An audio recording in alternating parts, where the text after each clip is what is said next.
बिस्मिल्लाहिर्रहमानिर्रहीम बिस्मिल्लाहिर्रहमानिर्रहीम। The smart school sir Syed Ahmed Khan campuses Gulistan Jauhar campuses में आप सबको खुशामदीद है।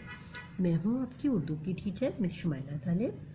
जमात चहारुम में मज़मून उर्दू है और उन्वान सबक जो आज आपका है वो नज़्म नात है। आपका पहला नज़्म नात है जो आप पढ़ेंगे आज और समझेंगे। पहले आपने इसकी वीडियो देखी होगी, मैंने उसमें नज़्म नात आपको पढ़ के अच्छे से समझाई थी। उम्मीद करती हूँ आप समझ गए होंगे और अपने घर में भी इसकी बुलंद ख्वानी की होगी। आज इसकी सरगर्मी जो हम करवा रहे हैं, इसका सवाल नंबर 4 है नसर निगारी, जो हम आज अपने इस वीडियो में आपको समझाएंगे। तो आइए चलते हैं सवाल नंबर 4 की जानिब और आपको देखते हैं इसे हम किस तरह अपनी कॉपी में मुकम्मल करते हैं। सवाल नंबर 4, दिए गए अशार की नसर कीजिए। ये आपके सफ़ा नंबर 81 में है।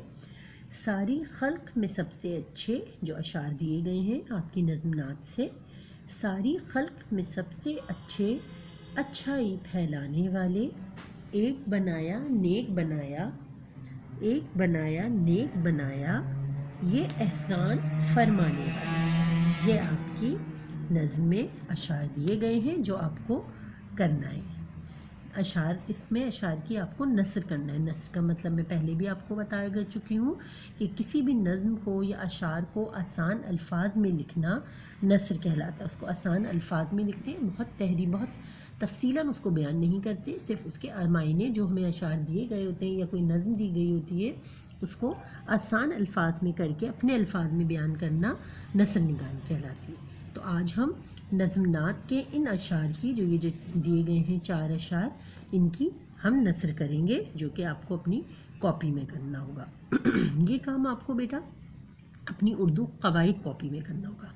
वो कवायद कॉपी जो आप पहले से मिड टर्म्स में भी जिसमें का काम आप करते थे कवायद कॉपी में, तो ये कवायद कॉपी में आप करेंगे। पहले टाइटल पेज बना लेंगे या ऊपर लिख लेंगे कि नज़्म नात का ये काम है और उसकी ये फिर नसर निगारी करेंगे। आइए चलते हैं हम अपनी कॉपी में, आपको बताते हैं आपको ये किस तरह काम करना है। अपनी उर्दू कवायद कॉपी में आप पहले नजमात का काम लिखेंगे और उसके बाद ये लिख देंगे कि सरगर्मी नात की नसर निगारी है। सवाल उतारा हमने, दिए गए अशार की नसर कीजिए। अशार यहाँ पे हमने उतारे, आपको भी पहले अशार उतारना है जैसे कि किताब में दिए गए थे। सारी खल्क में सबसे अच्छे अच्छाई फैलाने वाली, एक बनाया नेक बनाया, ये एहसान फरमाने वाले। यानी कि ये पूरे अशार हैं जो दिए गए हैं, इसको आपने नसर में तब्दील करना है। नसर का मैंने आपको बताया, नसर का मतलब ये होता है कि किसी भी नज़्म को या अशार को आसान अल्फाज में बयान करना, आसान करके अपने अल्फाज में आसान करके उसको समझा देना, लिख देना नसर निगारी कहलाती है।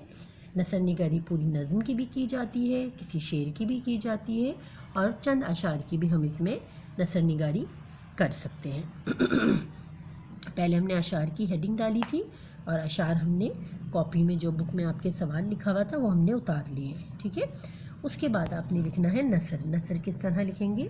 शायर इस अशार में समझा रहा है कि, यानी कि शायर ने हमें इस नज़्म में नसर में जो अशार दिए गए हैं जिनको नसर में तब्दील करना है, उसमें हमें समझाया जा रहा है कि तमाम मखलूक़ात में सबसे अच्छे हमारे प्यारे नबी हज़रत मोहम्मद सल्लल्लाहु अलैहि वसल्लम हैं।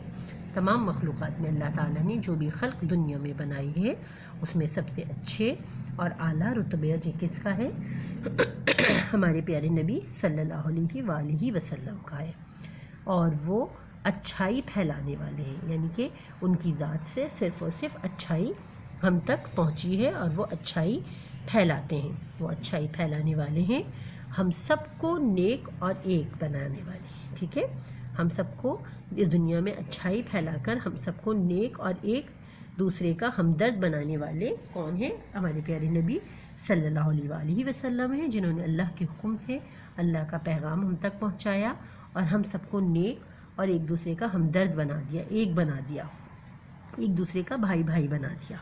और ये एहसान भी सिर्फ हमारे प्यारे नबी सल्लल्लाहु अलैहि वसल्लम का ही ये है कि हम सबको उन्होंने एक बना दिया और नेक बनाया।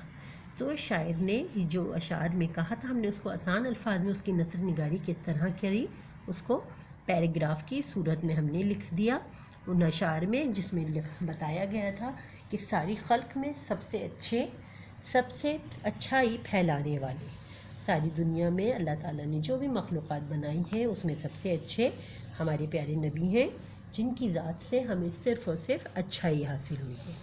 ایک بنایا نیک بنایا، یہ احسان فرمانے والے، اس دنیا میں ہم کو ایک بنایا، ایک کرنے والے، نیک بنانے والے، یعنی کہ ہم جو آپس میں لڑ رہے تھے، ایک دوسرے کے دشمن بنے ہوئے تھے، ہمارے پیارے نبی نے ہمارے بیچ سے تمام اختلافات دور کر کے ہم مسلمانوں کو، تمام بھائی بہن بھائیوں کو ایک کر دیا، ایک بنا کے ہم پر یہ احسان فرما دیا۔ تو اس اشعار میں یہ اسی بات کی طرف توجہ دلائی جا رہی ہے۔ یہ تھی اس اشعار کی نثر نگاری جو میں نے اپنے الفاظ میں کی ہے، لیکن آپ چاہیں تو ان اشعار کو سمجھتے ہوئے ان کی نثر نگاری اپنے آسان الفاظ میں بھی اس کو لکھ سکتے ہیں۔ چاہیں تو آپ اسی طرح جیسے میں نے سمجھایا ہے آپ اس طرح بھی لکھ سکتے ہیں، لیکن اگر آپ اپنے الفاظ میں، آسان الفاظ میں لکھیں گے تو وہ زیادہ اچھا لگے گا مجھے، اور میں سمجھوں گی کہ آپ نے بہت اچھے سے اس بات کو سمجھ لیا ہے۔ اس کو آپ نے اس لیے آسان اپنے الفاظ میں لکھا ہے۔ اپنے الفاظ میں اگر آپ آسان کر کے لکھیں گے بات سمجھ کے کہ کس طرح کرا، تو کوئی بھی کام اگر آپ کا پیپر میں بھی آ جاتا ہے، کوئی نثر نگاری کرنے کا، یا کبھی آگے چیپٹرز میں بھی آ جاتا ہے، تو آپ بہت اچھے سے اس کو آسان اپنے الفاظ میں، آسان اردو میں لکھ سکتے ہیں۔ یہ تھا آج آپ کا کام بیٹا، جو ہم نے سبق نظم نات سے دیا تھا، آپ کو بتایا تھا کہ آپ سوال نمبر 4 ہے، اشعار کی نثر کرنا تھا۔ ان اشعار کی نثر ہم نے کری، کاپی میں آپ کو یہ کام کرنا ہے اردو قواعد میں، جیسے میں نے سمجھا دیا۔ سب سے پہلے آپ نے سوال اتارنا ہے، اس کے بعد آپ نے اشعار جو آپ کی کاپی میں دیے گئے ہیں ان اشعار کو اتار کے پھر آپ نے یہاں پہ شاعر کا لکھتے ہوئے، حوالہ دیتے ہوئے اس کی نثر نگاری کری ہے۔ بہت آسان الفاظ میں اور چھوٹا کر کے میں نے لکھا ہے، بہت بڑے اور تفصیل سے نہیں لکھا کہ آپ کو یاد کرنے میں مشکل ہو یا آپ کو لکھنے میں مشکل ہو۔ یہ تھی آج کا آپ کا کام جو آپ کو میں نے سمجھایا، اس کو آپ آسانی کر کے اور اس کو کر سکتے ہیں، اپنے گھر میں اپنی کاپی میں اس کو مکمل کر سکتے ہیں۔ اس کے بعد آپ کا سوال نمبر 5 بھی ہے، یہ دیکھیے سوال نمبر 5 ہے، دیے گئے الفاظ کے مترادف لکھیے۔ کیا لکھیں؟ دیے گئے الفاظ کے مترادف لکھنے، یہ الفاظ لکھے ہوئے ہیں اور ان کے آپ کو مترادف بنانا ہے، ٹھیک ہے؟ جیسے الفاظ دیے گئے رحمت، رحمت کا مطلب ہوتا ہے برکت، پھول، پھول کا مطلب ہوتا ہے گل، نیک، سیدھا اور نیک رستہ جسے کہتے ہیں، پیارا، اچھا، خوشبو، مہک، خلق، دنیا کے لوگ یعنی کہ لوگ جنہیں کہا جاتا ہے، احسان، اچھا سلوک کرنا، کسی کے ساتھ اچھائی کرنا وہ سلوک احسان کہلاتا ہے، اچھائی، خوبی، ٹھیک ہے؟ یہ الفاظ ہیں جن کے مترادف دیے گئے، ان کے معنی آپ کو سمجھائے گئے۔ مترادف کا مطلب بھی آپ جیسے سمجھ سکتے ہیں، مترادف کا مطلب یہی ہوتا ہے کہ ایک جیسے معنی والے، جن کے معنی ایک ہی ہوں، تو اسی طرح یہ الفاظ ہیں اور یہ ان کے مترادفات میں نے آپ کو بتائے ہیں۔ اب اپنی مس کو اجازت دیجیے، اپنا بہت خیال رکھیے گا، امید کرتی ہوں کہ یہ کام آپ بآسانی اپنی کتاب اور کاپی میں مکمل کریں گے۔ اللہ حافظ۔